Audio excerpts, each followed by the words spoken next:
David Gaillardon, bonjour. Vous êtes Bonjour. le directeur de la communication de l'Office national de la chasse et de la faune sauvage. Est-ce qu'on peut dire que vous êtes celui qui représentait les gardes-chasse ? Alors, vous parlez au passé parce que notre établissement est allé beaucoup plus loin depuis et les gardes-chasse, c'est quelque chose qui fait partie de notre histoire, mais qui aujourd'hui doit être regardé comme faisant partie du passé de l'Office. Nos agents ont des compétences de police qui sont élargies en raison de leur expertise et en raison de la réussite de ces agents sur le terrain. C'est une ordonnance de 2013, il y a 4 ans de ça, qui a consacré les nouveaux pouvoirs de nos inspecteurs de l'environnement, la police de la nature. La police de l'ONCFS est une police présente sur tous les territoires ruraux, sur l'ensemble des départements français. C'est pour ça que l'ONCFS a à cœur d'être chaque année au Salon des maires, au contact des 36 000 communes de France. Et nos agents pour la partie police de l'ONCFS, puisque c'est une des parties, une des compétences de l'ONCFS, nos agents ont non seulement la compétence de police de la chasse, mais au-delà de lutte contre le braconnage, de protection des espèces protégées, de police sanitaire, de pacification des conflits entre les différents usagers de la nature. Donc vous voyez qu'on est bien plus qu'aujourd'hui de simples gardes-chasse. Alors, on a parlé de la chasse, la faune sauvage. On a du mal à imaginer qu'au moins la métropole, on ait encore de la faune sauvage. Alors, j'ai envie de vous demander si, pour un côté un petit peu tropical, est-ce que la faune sauvage, ça concerne uniquement les dom-toms ? Alors l'établissement public ONCFS est présent non seulement en métropole, mais en outre-mer. Donc évidemment, la faune sauvage à laquelle vous faites référence, les pumas, les hacos, etc., les jaguars qu'on trouve par exemple en Guyane où nous sommes présents, font partie du quotidien de nos agents de Guyane. Mais en France, la faune sauvage, c'est une faune familière. Ce sont les sangliers, ce sont les perdrix, ce sont les chevreuils, ce sont les cerfs, etc. Des espèces chassables, qu'on appelle ces espèces gibier ou des espèces protégées.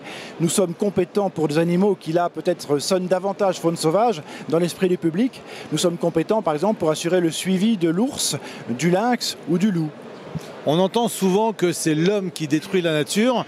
On a l'impression que la nature peut se réguler elle-même. Est-ce que vous confirmez ça ? Est-ce que c'est l'homme qui détruit la nature ou est-ce qu'effectivement la nature a besoin de la main de l'homme pour se préserver ? Alors nous considérons qu'il ne peut pas y avoir de régulation de la nature sans la main de l'homme.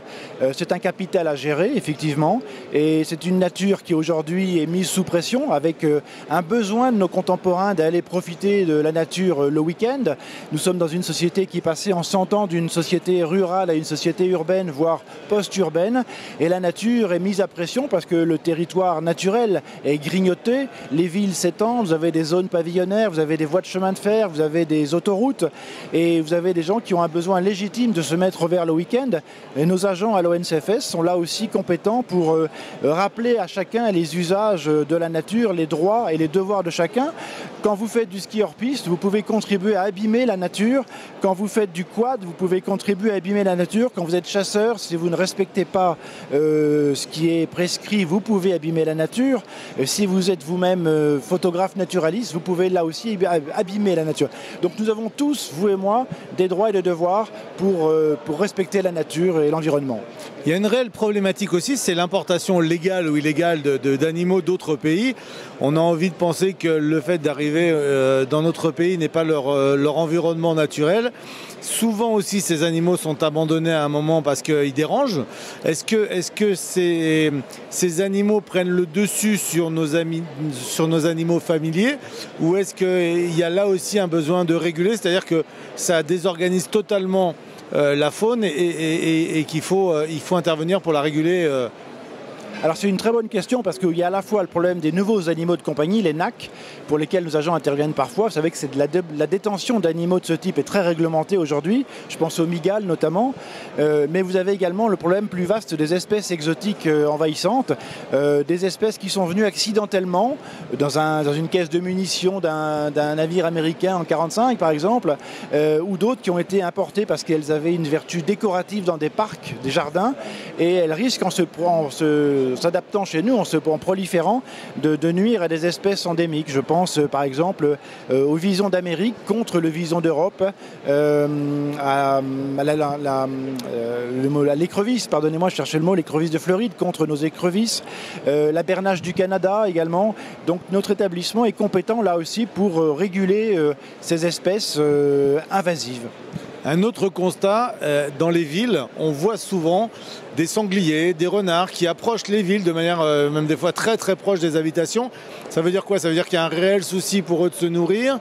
C'est la prolifération de ces animaux qui laisse à penser qu'il n'y a pas forcément suffisamment ou à manger ou de place pour ces animaux. Comment ça se précise ça, cette invasion, j'ai envie de dire, des animaux dits sauvages dans nos villes? Alors plutôt que d'invasion, on préfère parler nous de prolifération, notamment pour le sanglier, qui est vraiment l'espèce la plus caractéristique pour répondre à la problématique que vous évoquez. Le sanglier, les chasseurs français en ont tué 700 000 l'an dernier. 700 000, ils en tireront probablement 1 million dans moins de 4 ans. Donc la prolifération, elle est loin d'être endiguée.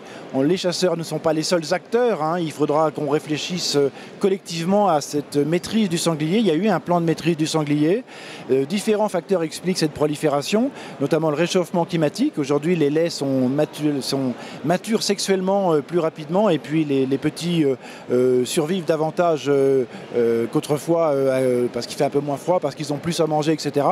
Donc le sanglier est l'espèce typique de ce type de prolifération que vous évoquez. Alors pardon, mais c'est vrai que quand on vous écoute, on a l'impression que tout est bien régulé, nature, hommes, etc. Par contre, on a l'impression de l'autre côté, quand notamment on voit les histoires avec les loups, qu'il y a quand même encore de la difficulté pour l'homme et l'animal sauvage à vivre ensemble. C'est une autre bonne question. Il va falloir qu'on apprenne à vivre avec le loup. Le loup est revenu seul en France. Il est revenu par le col des Abruzzes au début des années 90, par l'Italie. Petit à petit, il a progressé. Il n'a pas de prédateurs. Et donc, il faut qu'on réapprenne à vivre avec le loup. Je pense que vous, comme moi, quand on était enfant, on nous racontait des histoires de Perrault, le petit chaperon rouge, on nous disait, pour nous rassurer, il n'y a plus de loups en France. Eh bien, il y a de nouveau de loups en France.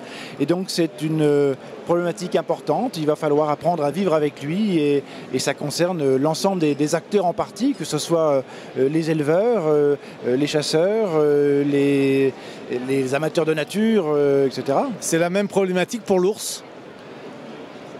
Alors, l'ours, il a été réintroduit dans certaines parties, donc c'est un peu différent. Mais enfin, ce sont toutes les deux, le loup comme l'ours, des espèces protégées en tout cas.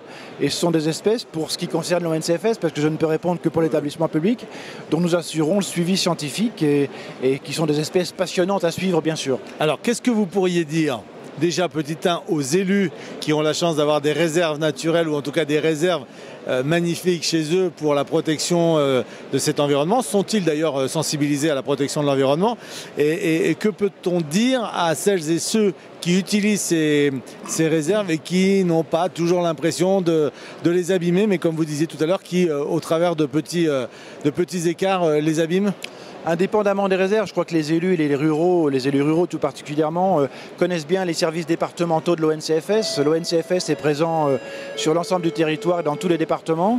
Et ils ont l'habitude de faire appel à nos services, qu'il s'agisse là encore de véhicules à moteur dans les espaces naturels, d'animaux trouvés blessés ou morts suite à des collisions par exemple, ou dont la mort est suspecte et qu'il faut faire analyser par des laboratoires pour voir s'il n'y a pas une problématique de maladie, etc.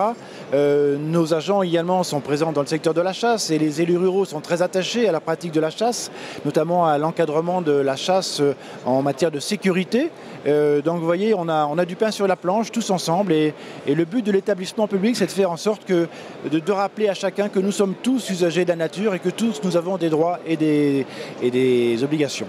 David Gallardo, merci. Je rappelle, vous êtes le directeur de la communication de l'Office national de la chasse et de la faune sauvage. Votre stand est situé où?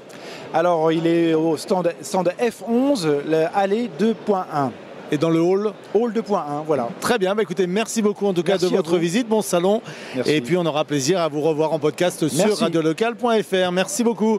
On se retrouve très vite avec d'autres acteurs de ce salon des maires et des collectivités locales. Et Dieu sait qu'il y en a. Si vous êtes dans le coin, eh bien surtout venez nous visiter, venez nous rencontrer et découvrez toutes les nouveautés pour les élus, mais bien évidemment aussi pour les citoyens.